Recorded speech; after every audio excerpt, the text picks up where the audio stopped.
राम और श्याम दोनों बहुत अच्छे दोस्त थे। राम आलसी था तो श्याम मेहनती था। राम हमेशा कम मेहनत में ज़्यादा पैसे कमाना चाहता था और श्याम अपना काम पूरी ईमानदारी और मेहनत के साथ करता था। एक दिन दोनों जंगल की तरफ से अपने घर जा रहे थे। कितना बार कहा है तुमको, ये मेहनत और मजदूरी छोड़ दे और मेरे साथ कोई नया व्यापार शुरू कर।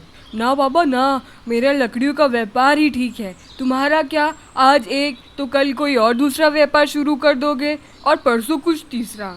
मेरी मानो तो किसी एक व्यापार में ही अपना पूरा ध्यान लगाओ। मतलब कि तुम्हारी तरह गधा मजदूरी करूं? श्याम, धंधा करने के लिए हिम्मत की जरूरत होती है जो तुम्हारे पास बिल्कुल नहीं है।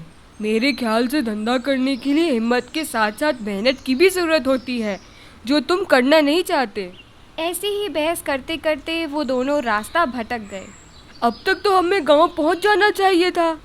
लगता है हम रास्ता भटक गए हैं।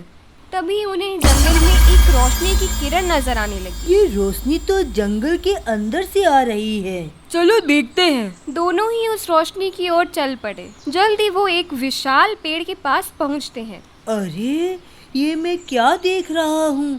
सोने का पेड़! मुझे तो यकीन ही नहीं हो रहा। देखो, यहाँ पर दरवाजा भी है। चलो अंदर जाके देखते हैं। अरे दादाजी, आप कौन हैं और यहाँ पर ऐसे क्यों बैठे हैं? बेटा, मैं इस पेड़ का रखवाला हूँ। पिछले 1000 सालों से इस पेड़ की रक्षा कर रहा हूँ। क्या तुम मुझे थोड़ा पानी ला कर दे सकते हो? हाँ दादाजी, अभी लाया।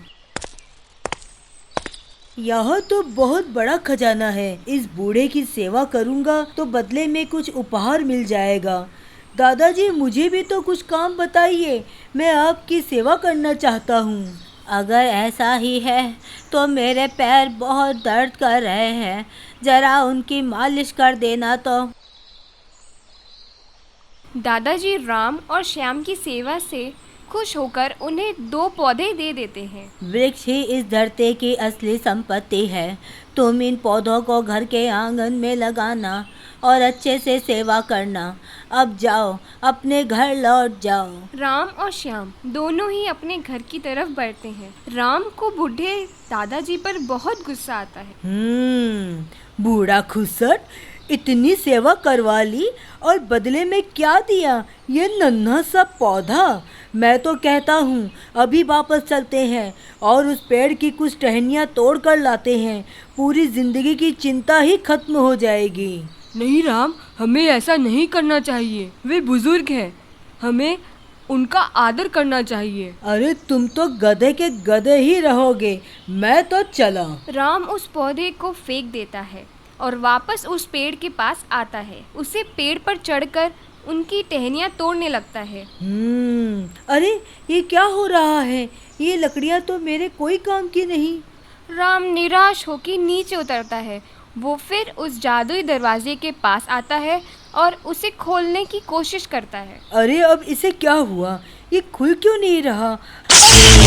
ये क्या? ये तो बिजली का झटका दे रहा है। हे भगवान, ये क्या हाल हो गया है मेरा? ये तुम्हारे लालच और बुरे कर्मों का फल ही है राम। मैं ही वो बूढ़ा आदमी हूँ जिसकी सेवा करने का तुम ढोंग कर रहे थे। तुम हमेशा से ही पैसा कमाने का छोटा रास्ता ही ढूंढते आए हो। जिस पौधे को तुमने फेंक दिया वह कोई मामूली पौधा नहीं था, वो एक जादुई पौधा था जो तुम्हारी हर इच्छा पूरी कर सकता था। लेकिन अपने दुर्भाग्य से तुमने वो मौका गंवा दिया।